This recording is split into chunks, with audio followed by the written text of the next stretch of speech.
What's going on, everyone? Hope you're having a terrific day and welcome back to the channel. Today I'm going to dive into a topic that's it's about self-improvement, but I think that if you can understand this concept, it helps you with so many different areas, improving yourself, whether it be tinnitus or anxiety or, just overcoming those idiosyncrasies that, maybe you don't like about yourself that you wish you could change. So remember to hit the subscribe button and the notification bell if you like this sort of content. And we're going to dive right in to this video. So when we talk about bettering our lives, what does better actually mean? Because in this era of information overload, defining better has become an increasingly complex task. For instance, if you decide to lose weight, you may encounter online and in society a barrage of information that suggests that it's perfectly okay to embrace your current weight. The same goes for drug addiction. If you live in certain cities, there's a narrative that will support your addiction. You can get clean heroin needles. You can just accept yourself for who you are, and that's okay. And I will agree. I don't think that shame facilitates positive change. In fact, I think that it's shame that continues to perpetuate drug addiction, right? I mean, think about it, right? So you're on a diet and then you eat something unhealthy. Well, when it comes time, it's like it becomes harder to get on your diet. Why? Because then you say to yourself, well, I already ate something unhealthy. I already screwed everything up. So what does it matter? And then you eat unhealthy again, you eat unhealthy again. It doesn't logically make sense, but it's an emotional thing. Shame is emotion, right? And so when we mess up like on our diet, the positive reinforcement needs to be like, no, we just ate something unhealthy. It's okay. We're not perfect. So let's not shame ourselves, but let's encourage ourselves. Let's not beat ourselves up. Let's get back on track, and let's continue this journey of self-improvement. And I think that that's really the secret to changing something about yourself, is to kindly encourage yourself. For me, when I was going through tinnitus, that was the key, right? I didn't want to beat myself up. I was done blaming myself for exposing myself to loud noises. I was done blaming myself for, maybe not wearing hearing protection or whatever. And I was like, you know what? Like, we're having a tough day. It's okay. Let's just be there for ourselves. Let's be kind to ourselves. We're not going to blame ourselves and beat ourselves up. And the majority of people, it's very difficult because we have to blame someone, right? This is corporate America, right? Someone messes up. There's got to be someone to blame. But sometimes maybe there's not anyone to blame. Maybe we need to stop blaming ourselves. And I think that it's funny because in this world of so-called tolerance, right? It's often the people that are preaching tolerance are the most intolerable of people who are coming with ideologies that they don't agree with, right? So you're tolerant, but you're intolerant at the very same time. So when we change, we can't have this sort of mentality. We have to be very accepting of who we are, but at the same time, loving ourselves enough to encourage ourselves to change. That is where the good stuff is operating out of love for ourselves, love that we are very grateful of this life and this reality and this body that we've been given. And because here's the thing, and I know I'm getting off on a little bit of a tangent, but I'm about to blow people's minds. So if I were to tell you, what is the one thing you can do that's not going to burn you out, right? So you could go and drink and do drugs and all of this stuff, and it might be fun at first. In fact, I can guarantee you that making money, all this stuff, all these nihilistic endeavors will be fun, but then eventually you burn yourself out, right? And I think that that's precisely what hell is. I'm not talking about hell as in like an actual hell. I'm talking about like hell on earth. Like these people are in hell, right? They have all the drugs, money, everything can buy, but they're very, very, very shallow. Then their life is very alone. And why is that? It's because they haven't been operating out of love. You see, love is the one thing that we don't burn ourselves out on. I could love my dog for 1,000 years if my dog would live for 1,000 years, right? And in fact, the love would continue to grow deeper. I could keep loving my friends and my family forever. But the love only richens over time. So when we operate out of love, we don't ever get tired. We don't get fatigued. we can keep going. We can keep doing things. When we operate out of anything else, pride or greed, we burn ourselves out. And I think that's precisely what being in hell is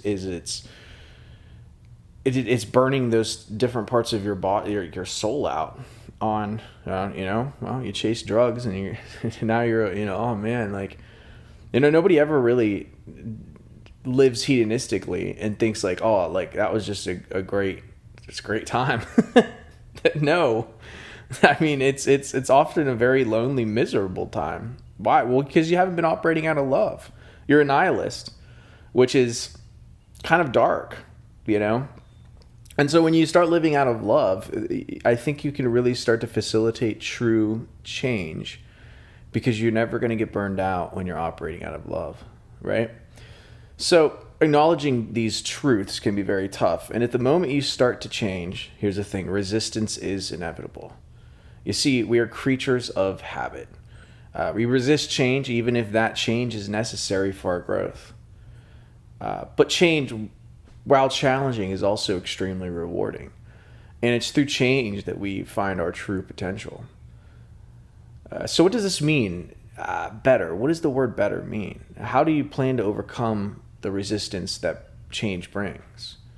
I want to tell you this, that how I define better. Okay, so I can't decide, am I going to be able to achieve everything I want today? Like in my life, is my life going to be everything I thought it to be in one day? No, it's impossible.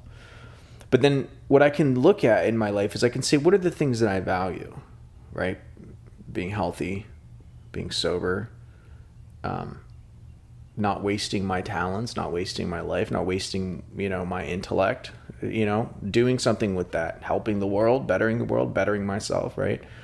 Having meaningful relationships, spending time with people I love, all this stuff. I could say that's what really matters. That's what being better to me is, being better at those things, right? And so while I can't achieve everything in one day, I can quantify it down and break it down to like individual things that I need to do, right? I'm like, oh, I can get better at making videos. I can get better talking. I can get better making websites. I can get better, maybe I can go out today. I don't have to stay in my house. I don't have to be a recluse, right? Or it's like I'm an extrovert introvert, right? I'm like a 50-50 mix, but and all these little things, if I optimize 1% in a couple of different areas, and I can, that's in my control. I may not be able to affect like where does that lead today, I mean, maybe I'll get lucky. Maybe things will work out, but maybe not. But I'm not going to that's not going to be what I define better as, right? Better is what can I personally do to get better at a few things each day, to do a few things each day, right? Can I lift more weights? Can I run a little further? I can affect that. I can do that. Then by the end of the day, I'm like, wow, I did a couple things here. I did these little 2 things. I optimized 1% here in these different areas. That was a successful day. That was a good day. I'm not going to beat myself up. You can always do better, man. Right? So when my parents would tell me, we did the best we could. Bullshit. Nobody did the best they could. It's a human conditioning. Nobody did the best they could. Because we all drastically underestimate how capable we are, how much stamina we have, how strong we are. Now, what is your best? Right? And a lot of times if someone's not pushing you there, you will slack. Everyone will. It's just we run from pain, but pain is what leads us to a deeper and better self. I know that that's unpopular. So, oh, don't tell me pain. Don't tell me pain is good. It is good. Pain is good, man. If it wasn't for pain telling you have a cavity, you wouldn't go get your tooth drilled out. It would just sepsis and would kill you. There would be an abscess tooth, and you could go septic and die. It's the pain that actually promotes you to go and get healthy, right? It's the pain of, oh goodness, like my arm's broke. Let me go get it fixed. Why? It doesn't heal wrong. I'm not effed up the rest of my life. So, it's the pain of being like, oh, I'm not happy with my body. Maybe I should change. I'm not going to hate myself, but maybe I should change. So it's pain is can be a very positive thing. And when we are honest about our pain and we operate out of love to better ourselves because we love ourselves, I think that is the best way we can go about change. So anyway, I'm going to stop the video there. Make sure to smash the subscribe button. If you want to check out my tinnitus story about how I recovered my silence, I have my silence back, you can hit the link in the description. It's pretty cool. But yeah, so anyway, I'll talk to y'all later. Until next time, peace.